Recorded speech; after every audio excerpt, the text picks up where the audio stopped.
En 1993, el profesor Philip Johnson de la Universidad de California en Berkeley invitó a un grupo de científicos y filósofos a una pequeña población playera en la costa central de California. Procedían de centros académicos principales, incluyendo Cambridge, Múnich y la Universidad de Chicago, para cuestionar una idea que había dominado la ciencia durante 150 años.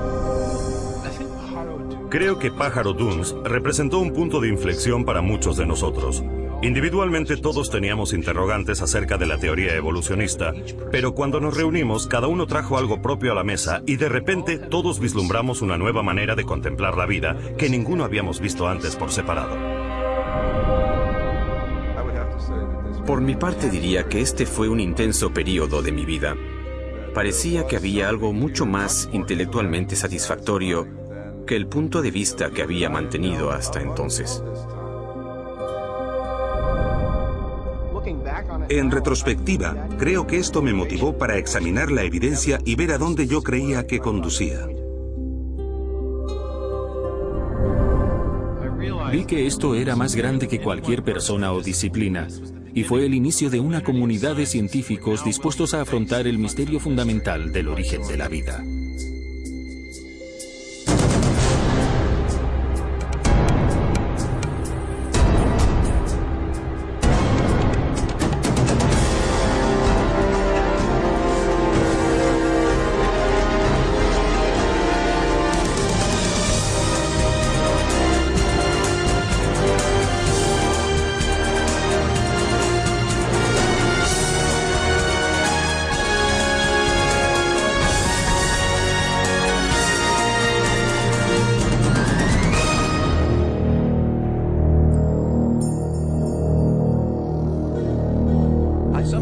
A veces me pregunto cómo es que alguien habla de alguna otra cosa, porque no hay nada más interesante que esto. ¿De dónde venimos? ¿Cómo hemos llegado aquí? ¿Qué nos trajo a la existencia? ¿Cuál es nuestra relación con la realidad como un todo? Contemplas la increíble diversidad y complejidad de la vida y es inevitable preguntar, ¿qué trajo todo esto a la existencia? ¿Fue simplemente el azar y la necesidad, fuerzas naturales sin dirección? ¿O hay algo más? ¿Hay un propósito, un plan, un designio? ¿El designio de una causa inteligente? Creo que esta es la pregunta fundamental.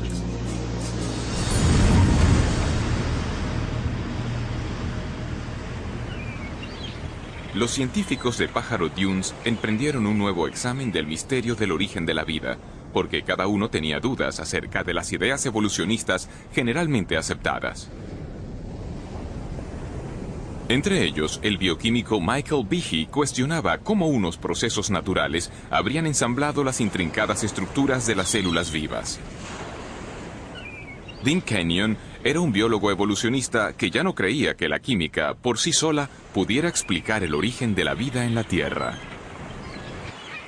Y Stephen Meyer, Paul Nelson y William Dembski buscaban un nuevo enfoque que pudiera explicar el origen de la información genética codificada en los organismos vivos. Estos científicos y filósofos comenzaron a formular una alternativa a la teoría central de la biología moderna, teoría surgida de la mente de un naturalista británico llamado Charles Darwin.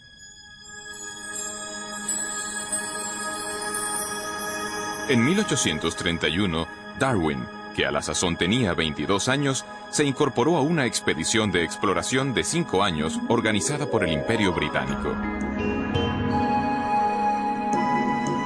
Zarpó de Inglaterra en la goleta HMS Beagle, navegó alrededor del extremo sur de América del Sur. Luego se dirigió rumbo al norte, hacia una cadena de islas volcánicas en el Pacífico, las Islas Galápagos.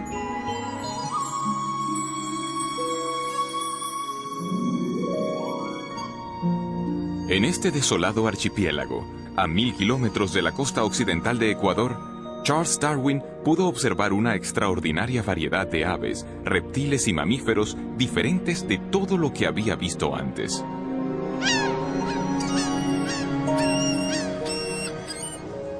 Durante más de un mes, Darwin estudió la vida vegetal y animal, tomó abundantes notas y recogió especímenes. Luego, partió para no volver jamás. Durante 25 años desarrolló una teoría que explicaba el origen de las diversas formas de vida sobre la Tierra. En 1859, Darwin publicó un libro titulado Sobre el origen de las especies. Su impacto sobre la ciencia y a la larga sobre toda la cultura occidental fue espectacular. Darwin argumentó que toda la vida era producto de unas fuerzas naturales sin dirección alguna, el tiempo, el azar y un proceso que él designó como selección natural. Durante 2500 años antes de Darwin, la mayoría de los científicos y filósofos destacados, personas como Platón, Newton o Kepler, habían contemplado el mundo como resultado de alguna clase de designio o plan. Pero con la idea de la selección natural de Darwin, se da un giro radical y se pone en movimiento un verdadero cambio en la filosofía científica. Darwin no fue el primer científico en proponer una teoría de la evolución, pero sí fue el primero en proponer un mecanismo naturalista plausible que podía producir un cambio biológico a lo largo de inmensos periodos de tiempo. Para comprender cómo actúa la selección natural, consideremos las poblaciones de pinzones que Darwin encontró en las Islas Galápagos. 13 especies de pinzones habitan en las Islas Galápagos y varían sutilmente por lo que respecta a tamaño corporal y a la forma del pico. Darwin volvió a Inglaterra con 9 especies diferentes de estos pájaros. Según la teoría darwinista contemporánea, las diferencias en los tamaños y en las formas de los picos de los pájaros son el resultado directo de la selección natural. Un ejemplo que se cita a menudo es el de especies de pinzones granívoros.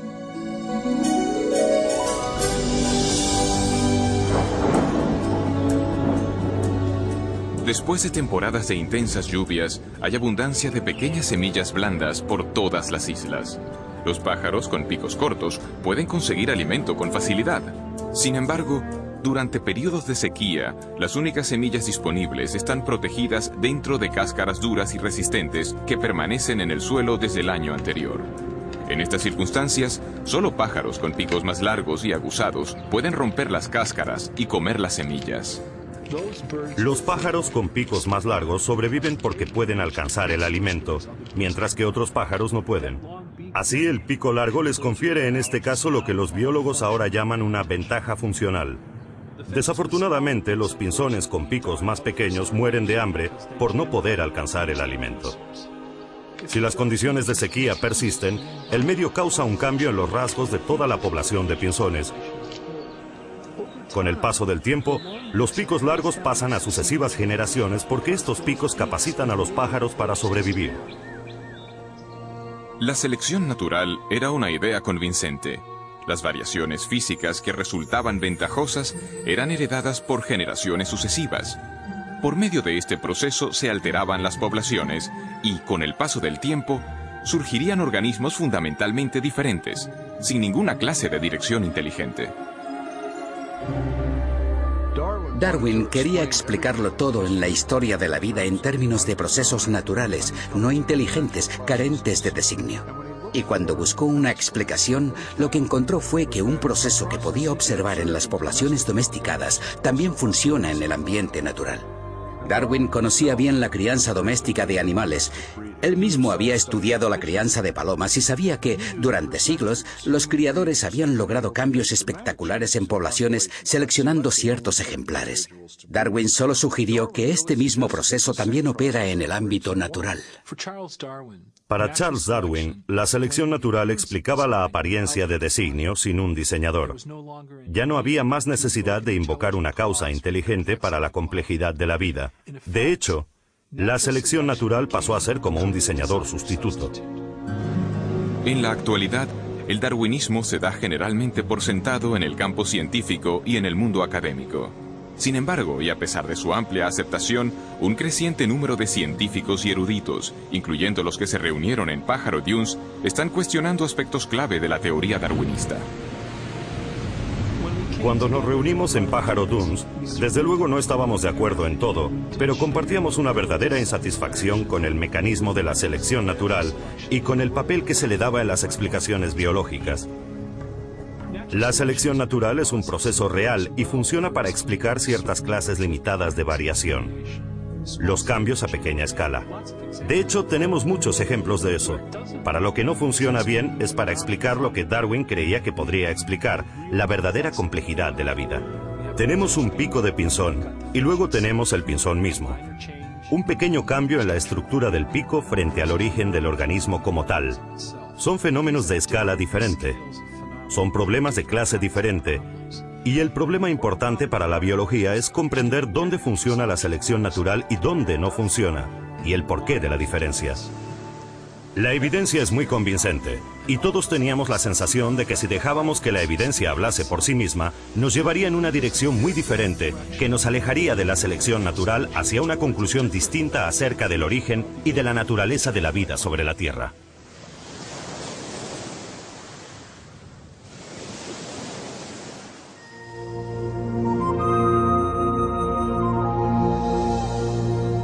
La selección natural actúa solo aprovechando pequeñas variaciones sucesivas. Nunca puede hacer un gran salto repentino, sino que ha de avanzar por pasos cortos y seguros, aunque lentos.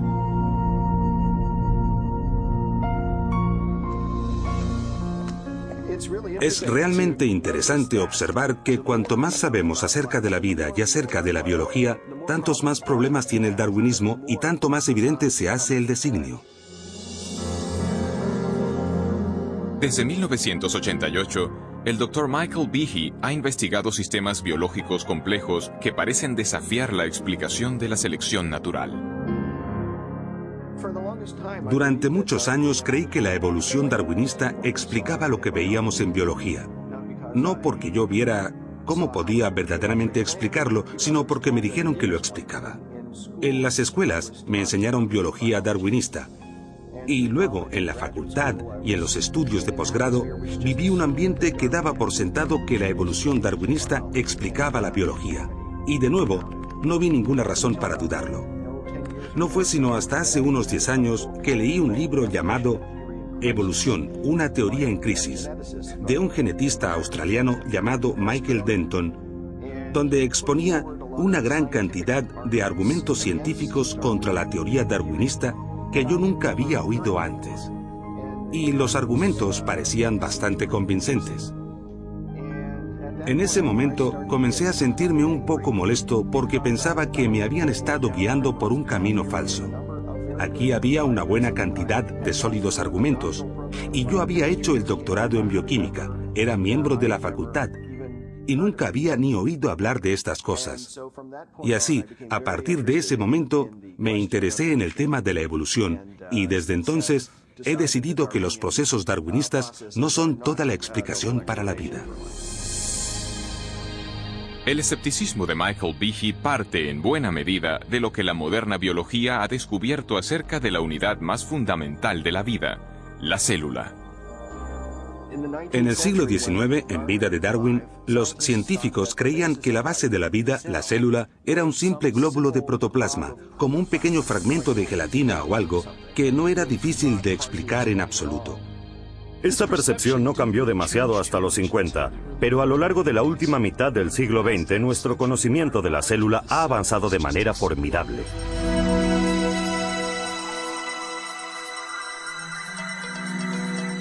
En la actualidad, los potentes instrumentales revelan unos complejos mundos microscópicos. Mundos tan diminutos que un solo dedal lleno de un cultivo líquido puede contener más de 4.000 millones de bacterias unicelulares, cada una de ellas repleta de circuitos, instrucciones de ensamblaje y máquinas miniaturizadas, de tal complejidad que Charles Darwin jamás pudo haberse imaginado. En la misma base de la vida, donde las moléculas y las células realizan su función, hemos descubierto máquinas, literalmente máquinas moleculares.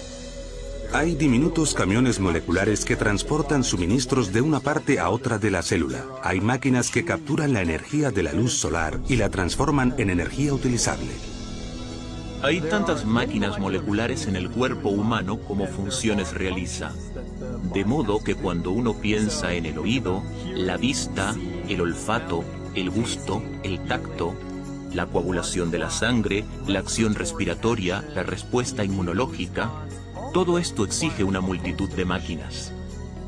Cuando contemplamos estas máquinas nos preguntamos ¿de dónde vienen?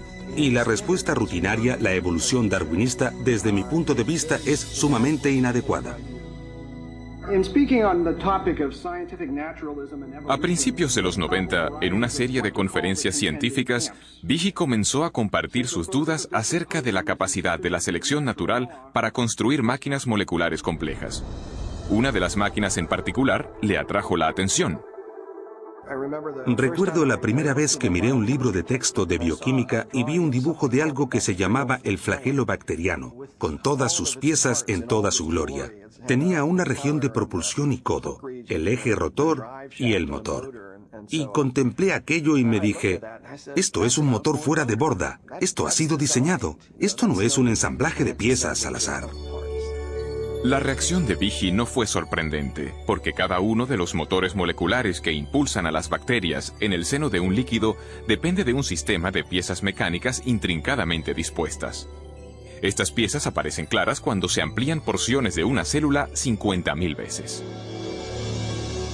Los bioquímicos han empleado micrografías electrónicas como esta para identificar las piezas y la estructura tridimensional del motor del flagelo.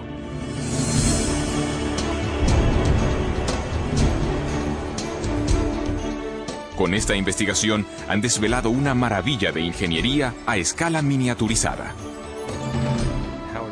Howard Berg, de Harvard, lo ha designado como la máquina más eficiente del universo. Algunas de estas máquinas giran a 100.000 revoluciones por minuto y tienen una conexión fija con un mecanismo transductor o detector de señales que recibe información del medio en que se encuentra. E incluso cuando están girando a esta velocidad, pueden detenerse en seco. Solo necesitan un cuarto de vuelta para detenerse y cambiar el sentido de giro y comenzar a girar a 100.000 revoluciones en la otra dirección. Y lo mismo que los motores fuera de borda, tiene una gran cantidad de piezas que son imprescindibles para su funcionamiento. El flagelo bacteriano, 2 marchas, adelante y atrás, con refrigeración por agua, movido por energía protónica, tiene un estator, un rotor, una articulación en U, un eje propulsor y una hélice, y funcionan como estas piezas de maquinaria. No es por comodidad que les damos estos nombres, es que estas son verdaderamente sus funciones. Desde su descubrimiento, los científicos han tratado de comprender cómo la selección natural podría producir un motor giratorio. Hasta ahora no han sido capaces de ofrecer ninguna explicación darwinista detallada. Para ver por qué, debemos comprender una característica de las máquinas moleculares que se conoce como complejidad irreducible. La complejidad irreducible es un término acuñado por Michael Behe en su descripción de estas máquinas moleculares. Básicamente lo que enuncia es que se tiene una multiplicidad de piezas para la composición de cualquier organela o sistema dado dentro de una célula, todas ellas necesarias para la función. Es decir, si se elimina una pieza, el sistema pierde su función. La idea de la complejidad irreducible se puede ilustrar mediante una conocida máquina no biológica, una ratonera. La ratonera está compuesta de 5 piezas fundamentales: un gatillo en el que se pone el cebo, un muelle potente, una delgada varilla doblada conocida como martillo, una barra retenedora para asegurar el martillo en su lugar y una base sobre la que se monta todo el sistema. Si falta cualquiera de estas piezas o es defectuosa, el mecanismo no funcionará. Han de estar presentes simultáneamente todos los componentes de este sistema irreduciblemente complejo para que la máquina cumpla su función: atrapar ratones. La complejidad irreducible se aplica también a las máquinas biológicas, incluyendo el motor flagelar bacterial. En total hay alrededor de 40 piezas proteínicas diferentes que son necesarias para que esta máquina funcione. Y si falta cualquiera de estas piezas, entonces o bien obtendremos un flagelo que no funciona debido a que le falta el codo o el eje de transmisión o lo que sea, o bien ni siquiera se montará dentro de la célula. En términos evolutivos, tenemos que poder explicar cómo se puede construir este sistema de forma gradual cuando no hay función hasta que se tienen todas estas piezas en su sitio.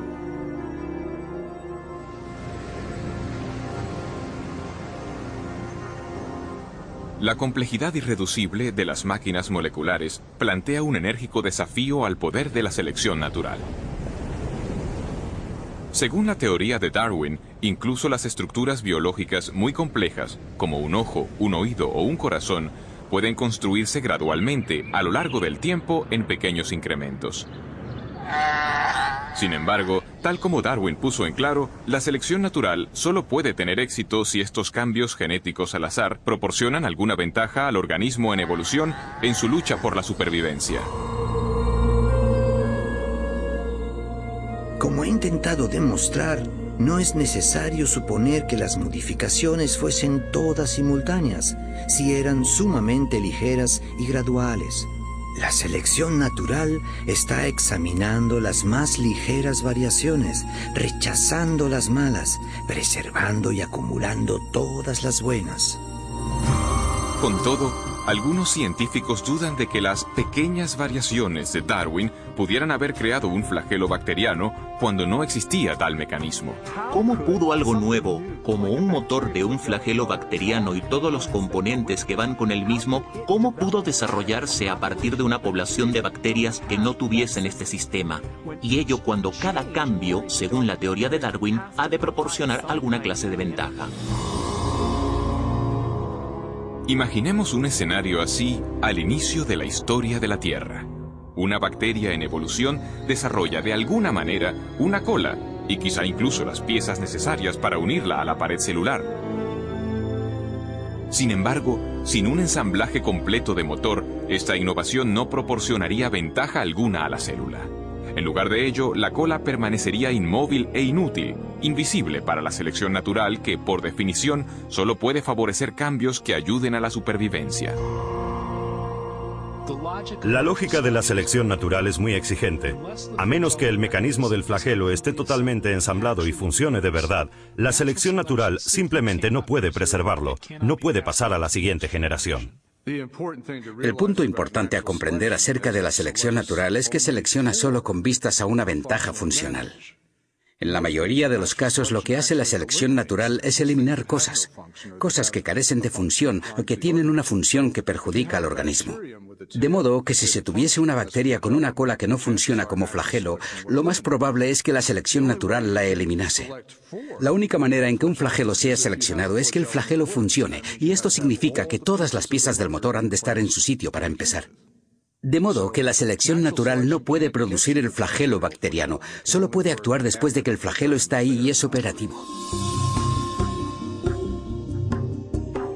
En 1996, Michael Behe publicó un libro titulado La caja negra de Darwin. En esta obra argumenta que la selección natural, el diseñador sucedáneo de Darwin, no puede explicar el origen del flagelo bacteriano, ni de ningún otro sistema biológico irreduciblemente complejo. En lugar de ello, Behe llegó a la conclusión de que la complejidad integral de estos sistemas indica un designio inteligente. La caja negra de Darwin de inmediato suscitó controversia. Más de 75 publicaciones, incluyendo algunos de los principales diarios y revistas científicas del mundo, publicaron reseñas. Algunos científicos elogiaron el libro de Behe, otros lo desecharon como acientífico y con motivaciones religiosas. Los críticos de Behe también insistieron en que había subestimado el poder de la selección natural. Argumentaron que el motor flagelar podría haber sido construido con piezas empleadas para construir máquinas más simples, como esta bomba celular usada. Si los componentes de la bomba ya existían, podrían haber sido preservados por la selección natural ya antes que surgiera el motor bacteriano. Esta teoría recibe el nombre de coopción.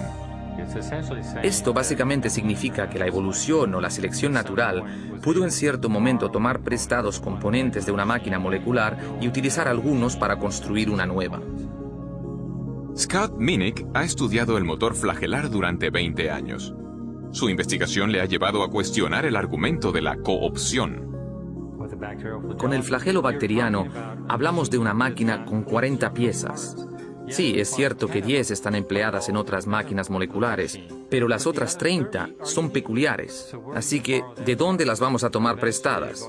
Al final tendremos que explicar la función de cada una de ellas como si originalmente hubieran tenido otro propósito. Este argumento solo se puede seguir hasta el punto en que nos encontramos con el problema de que estamos tomando prestado de ninguna parte. Pero incluso si se concede que se tienen todas las piezas necesarias para construir una de estas máquinas, esto es solo parte del problema. Quizá más complejo, me parece a mí que más complejo, es el tema de las instrucciones de montaje. Esto nunca lo abordan los oponentes del argumento de la complejidad irreducible. Los estudios del motor flagelar han desvelado niveles aún más profundos de complejidad, porque su construcción demanda no solo unas piezas específicas, sino también una secuencia precisa de ensamblaje. Las piezas deben fabricarse en el momento oportuno, con la cantidad apropiada de componentes. Deben ensamblarse secuencialmente. Hay que poder saber si se han ensamblado correctamente para no malgastar energía en una estructura que no va a ser funcional. La construcción de una máquina molecular ha sido comparada con la edificación de una casa. Los obreros siguen unos planos e instrucciones detalladas de ensamblaje. Los cimientos de la casa se echan antes de levantar las paredes. Las tuberías y la electricidad se instalan antes del acabado. Las ventanas antes del recubrimiento de las paredes. Y las tejas se ponen solo después de la primera cubierta impermeable del tejado. Y así sucede con la construcción del motor flagelar. Esta estructura se construye de dentro hacia afuera. Se cuenta la cantidad de componentes en una estructura anular de un estator, y cuando esto queda ensamblado, se recibe una realimentación que dice, vale, no más de este componente. Se añade el eje, se añade un anillo, se añade otro eje, y cuando la articulación en U ha llegado a un cierto tamaño y a un cierto grado de curvatura, esto se cierra, y luego empiezan a añadirse los componentes para el propulsor. Todos estos componentes se ensamblan en una secuencia precisa, tal como se hace con el edificio. La construcción correcta del motor requiere un complejo sistema de máquinas que coordinen el temporizado de las instrucciones de montaje. Pero, ¿cómo puede la selección natural construir un sistema así? El argumento de la coopción no explica lo que vemos aquí.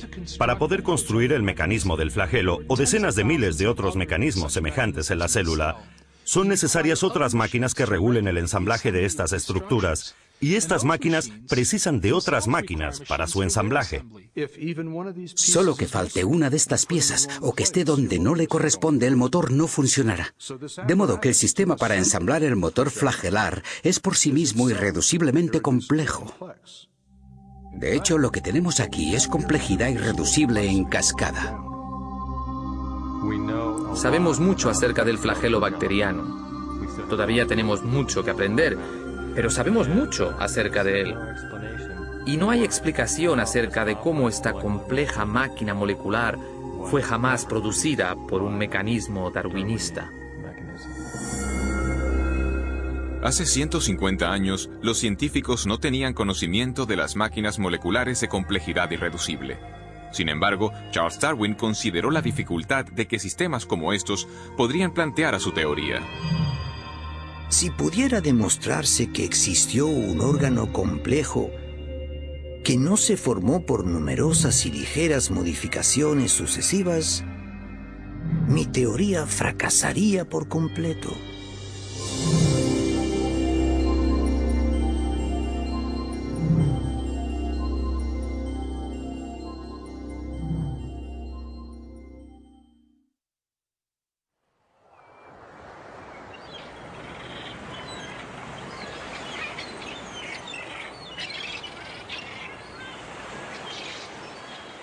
En biología, de hecho, hay dos grandes interrogantes. ¿Cómo se consiguen nuevas formas vivientes con nuevas estructuras como alas y ojos a partir de vida que ya existe? Y segundo, ¿cómo se originó la vida en la Tierra por primera vez?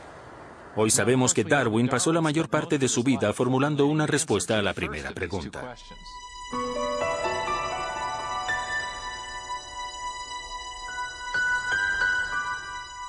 Charles Darwin comparaba la historia de la vida en la Tierra con un gran árbol con ramas.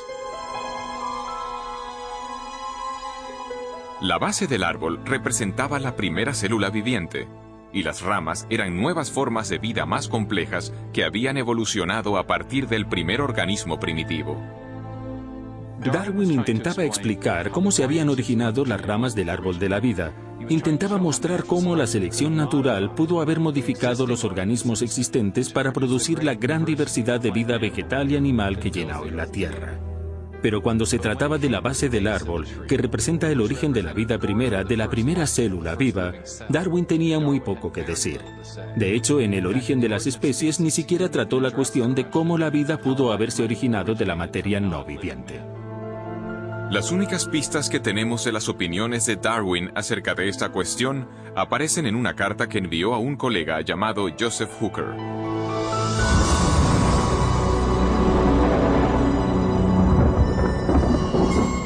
Por lo que respecta a la primera producción de un organismo viviente, sí, y oh, qué gran sí, pudiéramos imaginarnos en algún pequeño y cálido estanque con toda clase de sales amoníacales y fosfóricas, luz, calor y electricidad presentes, que se formase químicamente un compuesto proteínico listo para sufrir cambios aún más complejos. Hoy esta materia sería devorada al instante, pero puede que esto no fuese así antes que se formasen criaturas vivientes. En los últimos años de su vida, Darwin hizo poco por desarrollar su idea de que hubiera surgido una célula primitiva de compuestos químicos simples en las aguas primordiales de la Tierra primitiva. Pero más adelante, en los años 20 y 30, un científico ruso llamado Alexander Oparin formuló una detallada teoría acerca de cómo esto hubiera podido suceder, y la llamó evolución química.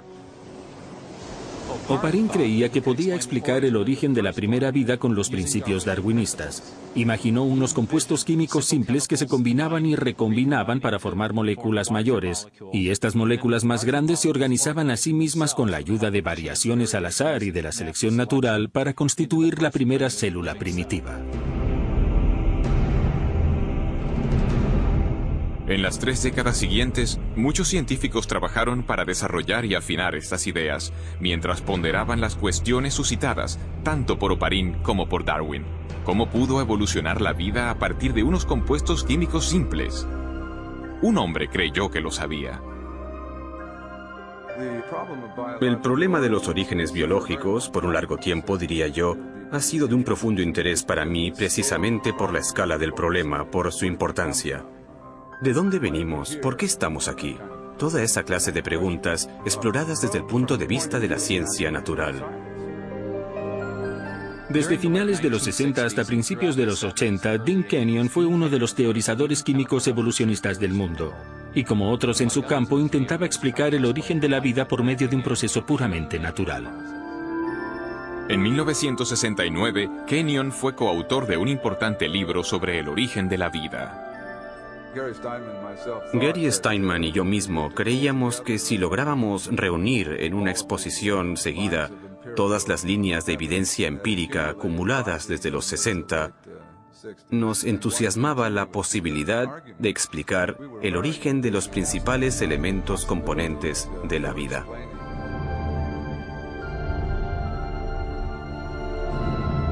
A pesar de su optimismo, Kenyon se enfrentaba con un problema importante. Para explicar el origen de la vida, debía antes explicar el de los ladrillos esenciales de cada célula que ha existido sobre la Tierra, las grandes y complejas moléculas llamadas proteínas.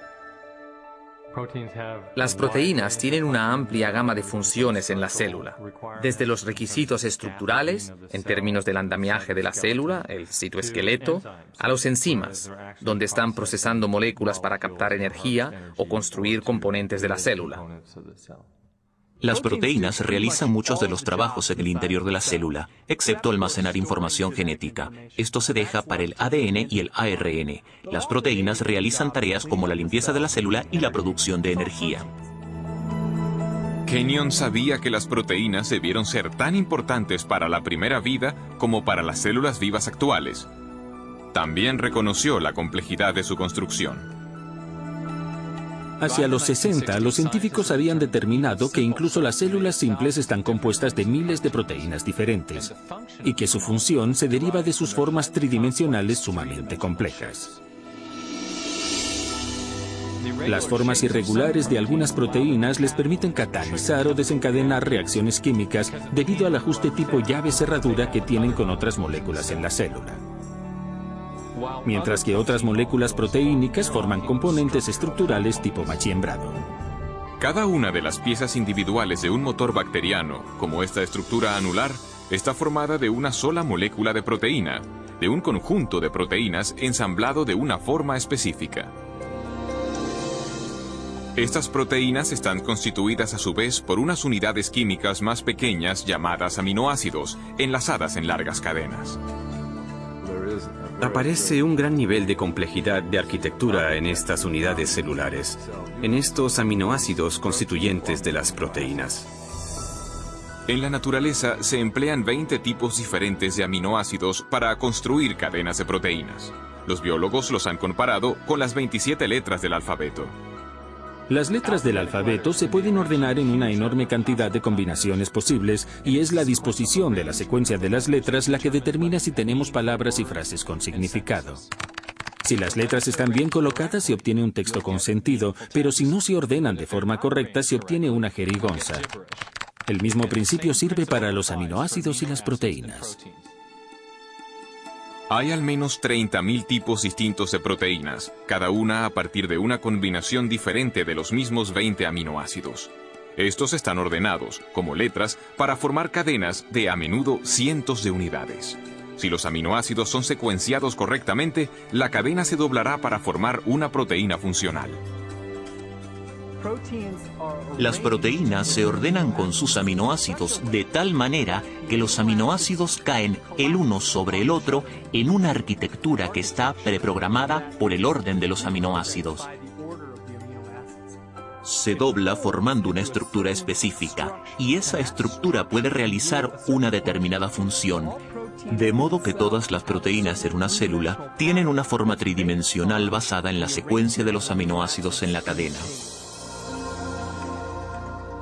Esta disposición es crítica, porque si los aminoácidos están secuenciados de manera incorrecta, se forma una cadena inútil, y en vez de doblarse para formar una proteína, será destruida dentro de la célula. Las proteínas como lenguajes escritos o códigos de computadora poseen un elevado grado de especificidad. La función del todo depende de la disposición precisa de las partes individuales.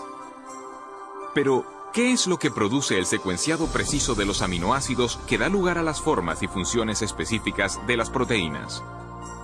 Durante los 50 y 60, los descubrimientos acerca de las estructuras de las proteínas obligaron a los biólogos a hacer frente a este misterio. Tim Kenyon creía que lo podría solucionar. En su libro Predestinación bioquímica, Kenyon y su coautor Gary Steinman propusieron una sugerente teoría. Kenyon escribió: la vida pudo haber estado bioquímicamente predestinada por las propiedades de atracción que existen entre sus componentes químicos, en particular entre los aminoácidos en las proteínas. Cuando apareció Predestinación bioquímica, mi coautor y yo estábamos totalmente convencidos de que teníamos una explicación científica para los orígenes. Kenyon propuso que las propiedades químicas de los aminoácidos hacían que fuesen atraídos entre sí para formar las largas cadenas que llegaron a ser las primeras proteínas, los componentes más importantes de la célula viva. O sea que la vida era inevitable, predestinada por nada más que la química. Muchos científicos abrazaron las ideas de Kenyon, y durante los siguientes 20 años, Predestinación bioquímica se convirtió en un bestseller sobre la teoría de la evolución química. Pero 5 años después de la publicación del libro, Kenyon comenzó a dudar de la credibilidad de su propia teoría. Fue durante este periodo de tiempo que se manifestaron mis dudas acerca de ciertos aspectos del pensamiento evolucionista al entrar en contacto con un sólido contraargumento que me planteó uno de mis estudiantes. Y yo no pude refutar ese contraargumento. Kenyon fue desafiado a explicar cómo se podrían haber ensamblado las primeras proteínas sin la ayuda de instrucciones genéticas. En las células vivientes actuales, las cadenas de aminoácidos no se forman directamente por atracción entre sus componentes, el escenario que Kenyon postulaba para la Tierra primitiva. En su lugar, Otra gran molécula dentro de la célula almacena instrucciones para secuenciar los aminoácidos en las proteínas. Se la llama ADN. Al principio, Kenyon creía que las proteínas podrían haberse formado directamente a partir de los aminoácidos sin las instrucciones de ensamblaje del ADN. Por eso es que tantos científicos estaban entusiasmados con su teoría. Pero cuanto más aprendía acerca de las propiedades de los aminoácidos y de las proteínas, tanto más comenzó a dudar de que las proteínas pudieran autoensamblarse sin ADN. En el ADN, Kenyon se encontró con una molécula con una propiedad que no podía explicar mediante procesos naturales. Porque, encerrada con seguridad dentro de su estructura de doble hélice, existe abundante información, en forma de compuestos químicos con una secuencia precisa representada por las letras A, C, T, G. En un lenguaje escrito, la información se comunica por un ordenamiento preciso de las letras. De la misma manera, las instrucciones necesarias para ensamblar aminoácidos, para formar proteínas, son transmitidas por las secuencias de componentes químicos ordenados a lo largo de la estructura del ADN. Este código químico ha sido llamado el lenguaje de la vida, y es el conjunto de información más compacto y elaborado al menor detalle en todo el universo conocido. Como otros científicos que trabajaban en el origen de la vida, Kenyon se dio cuenta de que tenía dos opciones. Debía explicar o bien la procedencia de estas instrucciones genéticas de ensamblaje, o bien cómo surgieron las proteínas directamente de los aminoácidos sin ADN en los océanos primordiales. Y al final vio que no podía explicar ni lo uno ni lo otro.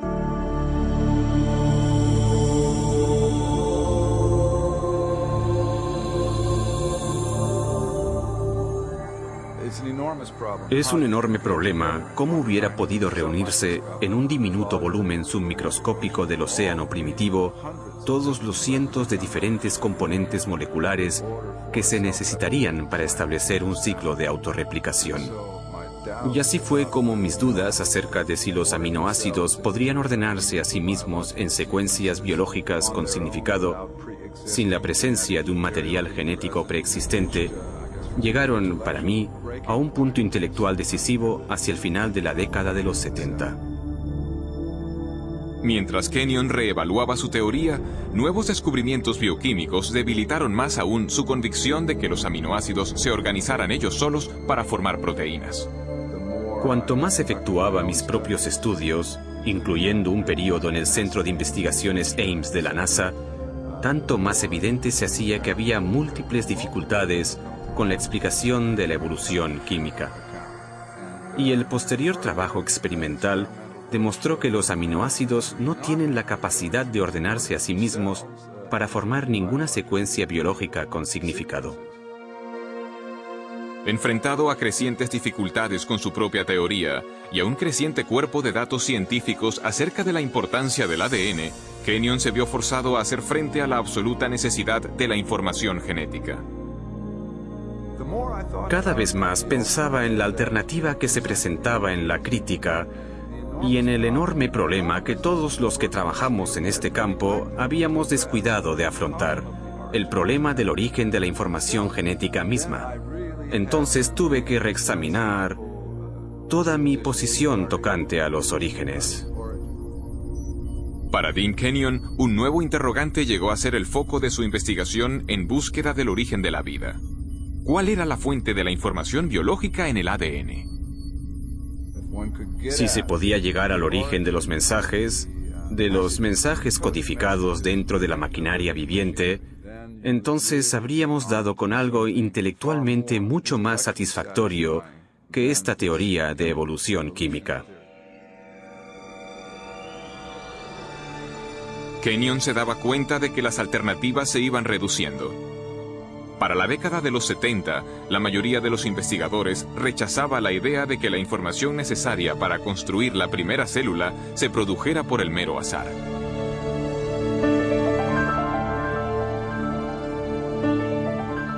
Para comprender la razón, consideremos la dificultad de generar un par de líneas del Hamlet de Shakespeare dejando caer letras del juego Scrabble sobre una mesa. Luego consideremos que las instrucciones genéticas específicas para construir las proteínas ni del organismo unicelular más simple llenarían cientos de páginas de texto impreso. Los biólogos serios que estudian el origen de la vida no creían que ésta hubiera surgido solo al azar. Se imaginaban a la selección natural actuando sobre variaciones al azar entre compuestos químicos para producir la primera vida, pero había un problema con esta propuesta. Por definición, la selección natural no podría haber funcionado antes de la existencia de la primera célula viva, porque solo puede actuar sobre organismos capaces de reproducirse, las células dotadas de ADN que pasan sus cambios genéticos a generaciones futuras. Sin ADN no hay autorreproducción, pero sin autorreproducción no hay selección natural, de modo que no se puede usar la selección natural para explicar el origen del ADN sin dar por supuesta la existencia de aquella misma cosa que se está tratando de explicar. El azar, la selección natural y su propia teoría de autoorganización. Todo había fracasado para explicar el origen de la información genética. Ahora, Kenyon veía solo una alternativa. No hay ni la más ligera posibilidad de un origen evolutivo químico, ni siquiera para la más simple de las células. De modo que el concepto de un designio inteligente de la vida me resultó inmensamente atractivo y con mucho sentido, ya que coincidía estrechamente con los múltiples descubrimientos de la biología molecular. En los años transcurridos desde el rechazo de la evolución química por parte de Kenyon, la ciencia ha desvelado los detalles de todo un sistema de procesado de la información que lleva la marca del designio inteligente.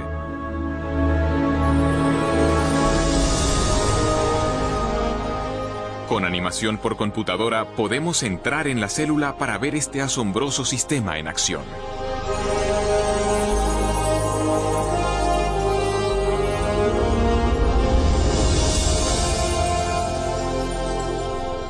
Después de entrar en el núcleo de la célula, vemos las hebras de ADN bien enrolladas. Son las bibliotecas de instrucciones necesarias para construir cada proteína en un organismo.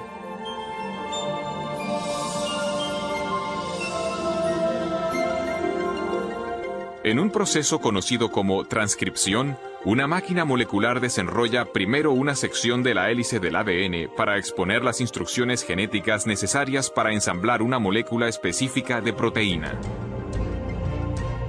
Otra máquina copia luego estas instrucciones para formar una molécula llamada ARN mensajero.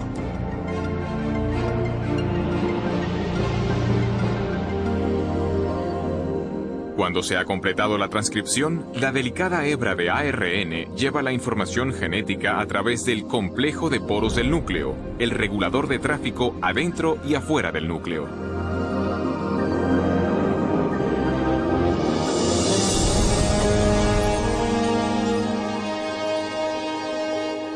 La hebra de ARN mensajero se dirige a una fábrica molecular en dos partes llamada ribosoma. Después de fijarse con seguridad, comienza el proceso de traducción.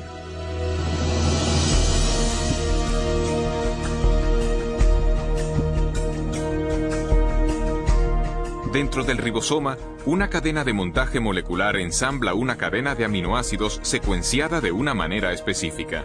Estos aminoácidos son transportados desde otras partes de la célula y luego son ensamblados en cadenas a menudo de cientos de unidades de longitud. Su orden de secuencia determina la clase de proteína manufacturada.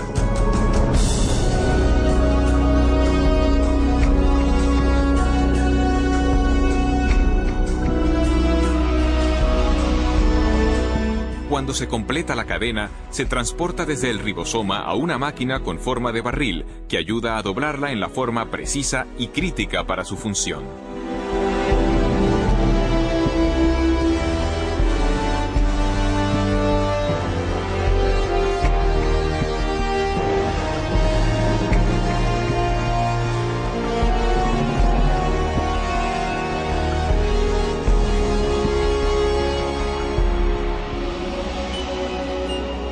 Después que la cadena queda doblada como proteína, es liberada y conducida por otra máquina molecular al lugar exacto donde se la necesita. Uno se queda totalmente asombrado al percibir a esta escala de tamaño un aparato tan finamente ajustado. Un dispositivo que lleva el sello de un diseño y producción inteligentes. Y tenemos los detalles de un inmenso y complejo ámbito molecular de procesado de información genética. Y es precisamente en este nuevo campo de la genética molecular que vemos la evidencia más convincente de designio en la Tierra.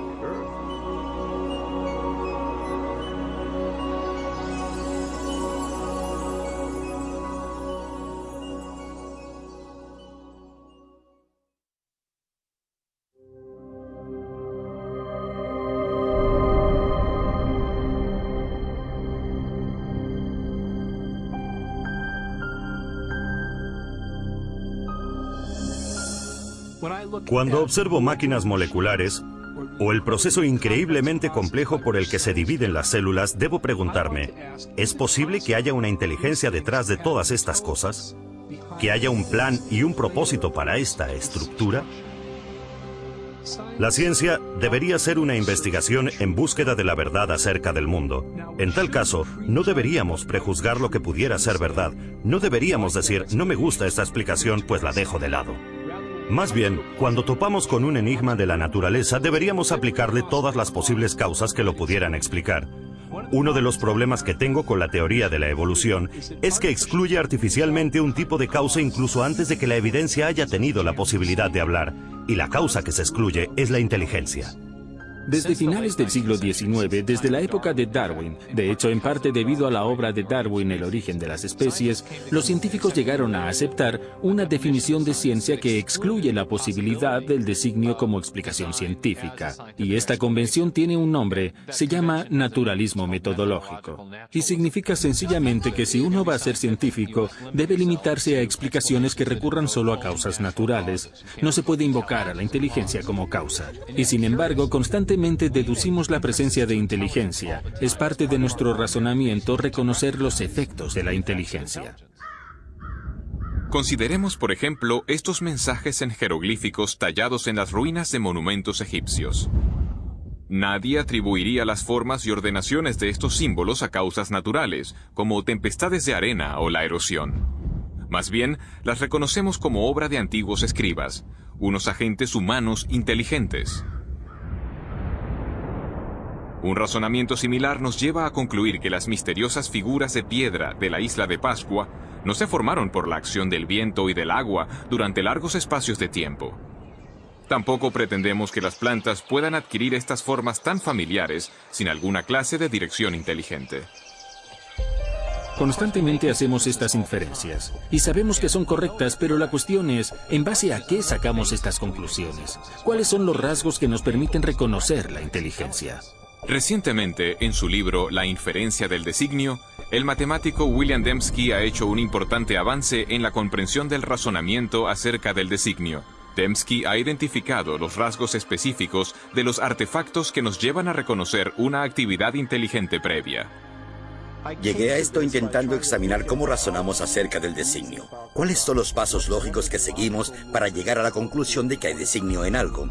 De modo que lo que estoy intentando es establecer unos criterios fiables, empíricos y científicamente rigurosos para decidir si algo es realmente resultado de un designio. Estaba examinando la lógica de esta cuestión y lo que descubrí es que se necesita improbabilidad y especificación, la clase correcta de diseños objetivos. Según Dembski, los humanos detectamos correctamente la actividad de la inteligencia cuando observamos un objeto o sucesos sumamente improbables, que además concuerdan con un diseño reconocible. Precisamente es esta clase de diseño la que se encuentra en los Montes Negros de Dakota del Sur. Si uno viaja por el oeste americano, puede ver una gran diversidad de formas en las laderas montañosas, y la mayor parte no tiene ningún sentido. Son solo rocas dispuestas de diversas formas. Pero lo que no ve en laderas montañosas son los rostros de Lincoln, Jefferson, Teddy Roosevelt y George Washington. El único lugar donde se ve esto es en Dakota del Sur, y la razón de que estén ahí es que un escultor excéntrico decidió que quería honrar a estos presidentes pasando la mayor parte de su vida tallando sus rostros en la ladera de este monte. Este diseño es improbable. Una ladera aleatoria es también improbable, pero una ladera aleatoria no especifica nada. Pero sabemos que hubo 4 personas que fueron presidentes de los Estados Unidos que tenían unos rostros con unos rasgos determinados, y estos rasgos en las montañas de Dakota del Sur concuerdan con los que aparecen en otras partes. Si miro los rostros, reconozco al momento que concuerdan con los de los 4 presidentes conocidos por las monedas, o retratos en la National Gallery, o por ilustraciones en libros. Y así comprendo que en el Monte Rushmore no solo tenemos una configuración rocosa sumamente improbable, sino una que concuerda con un diseño dado independiente y que indica inteligencia de forma fiable. Así, tenemos una pequeña probabilidad, especificación. Es designio.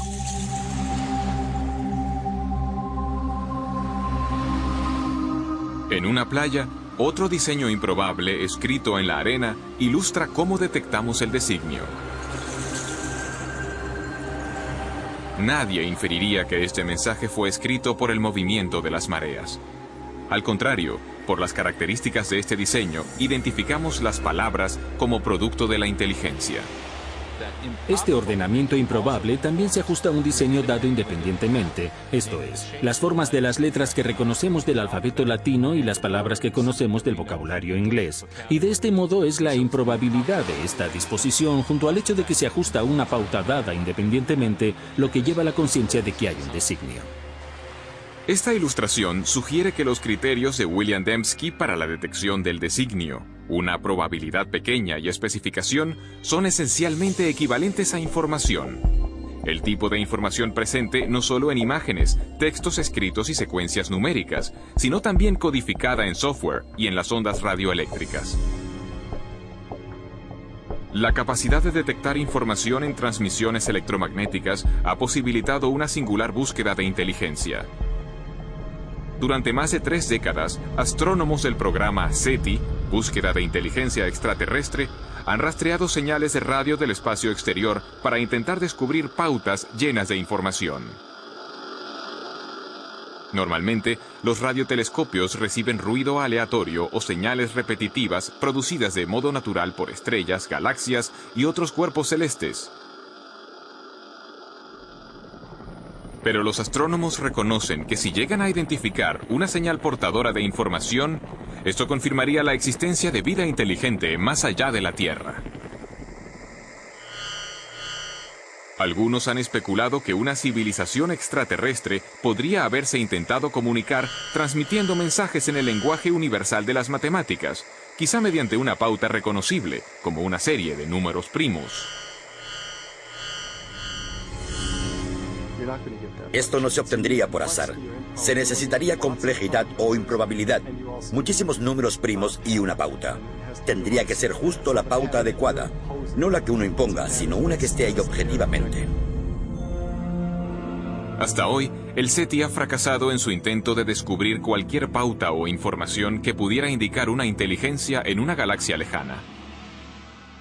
Pero en otro universo, mucho más cercano a nosotros, los científicos han descubierto una gran riqueza de información dentro del núcleo de la célula viva. El ADN posee una estructura ideal para ser soporte de información. En las A's, T's, C's y G's, las bases de la doble hélice del ADN, hay capacidad para almacenar una prodigiosa cantidad de información.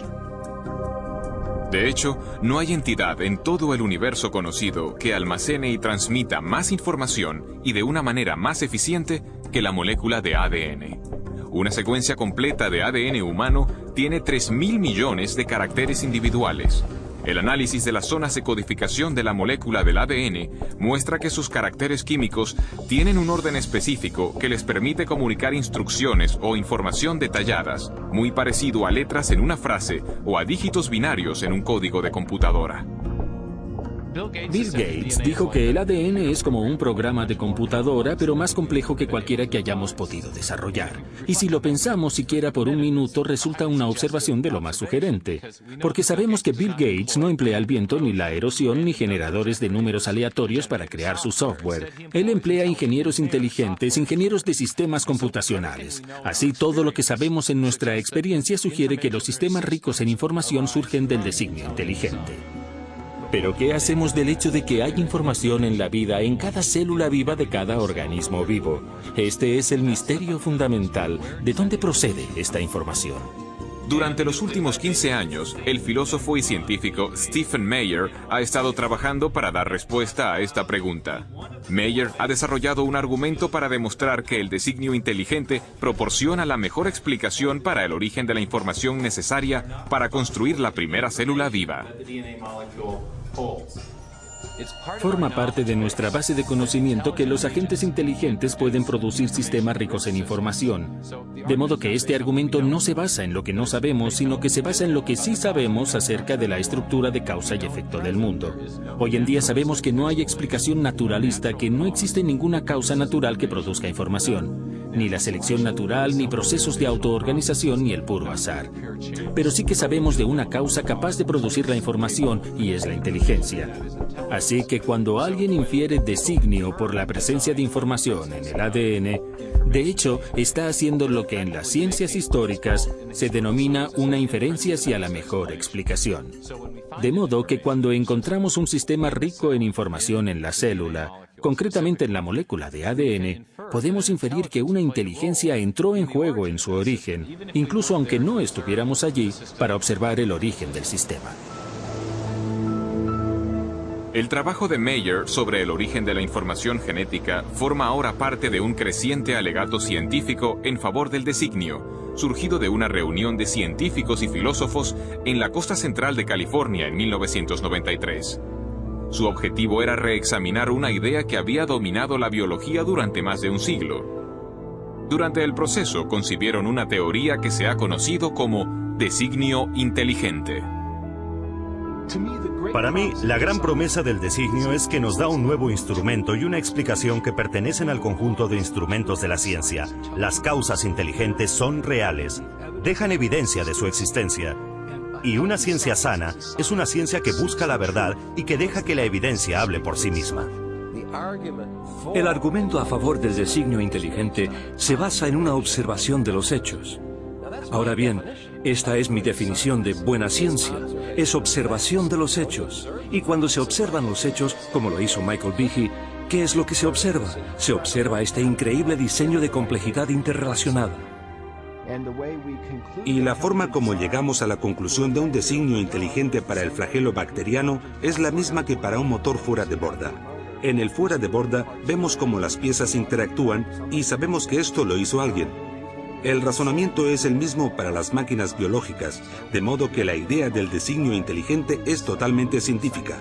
Desde luego, puede que tenga implicaciones religiosas, pero no depende de premisas religiosas. Cuando observo la evidencia objetivamente, sin excluir la posibilidad de designio, sencillamente el designio se destaca como la explicación más probable. Y por eso creo que es la correcta. Creo que el designio vuelve a estar sobre la mesa. Estos sistemas no pueden explicarse por ley natural. Y si buscamos la verdad y realmente están diseñados, si hay que ser ingenieros de sistemas para comprenderlos, entonces, ¿cuál es el problema? Uno va a donde los datos le llevan. Y las implicaciones, sí, claro, tienen profundas implicaciones metafísicas, pero si es así, que así sea. Por tanto, es una idea impactante que el universo sea racional y comprensible, con la rúbrica de una inteligencia suprema que ha querido que este mundo sea comprendido. Y es algo que garantiza el programa de la ciencia, porque entonces uno puede contemplar el mundo y el mundo tendrá sentido. Si todo fuese simplemente un conjunto caótico, no habría motivo para esperar racionalidad ahí. Pero si realmente es el producto de una mente, entonces uno puede investigar y la ciencia se convierte en ese maravilloso proyecto de resolver el rompecabezas donde uno puede esperar encontrar racionalidad, belleza y comprensibilidad justo en el fundamento mismo de las cosas. Hace 150 años, Charles Darwin transformó la ciencia con su teoría de la selección natural. En la actualidad, esta teoría se enfrenta a un reto formidable. El designio inteligente ha suscitado un intenso debate acerca del origen de la vida sobre la Tierra. Y para un creciente número de científicos, representa un paradigma. Una idea con el poder de, una vez más, redefinir los fundamentos del pensamiento científico. Durante el siglo XIX, los científicos creían que había dos entidades fundamentales, la materia y la energía. Pero al entrar en el siglo XXI tenemos una tercera entidad fundamental que la ciencia ha tenido que reconocer, y es la información.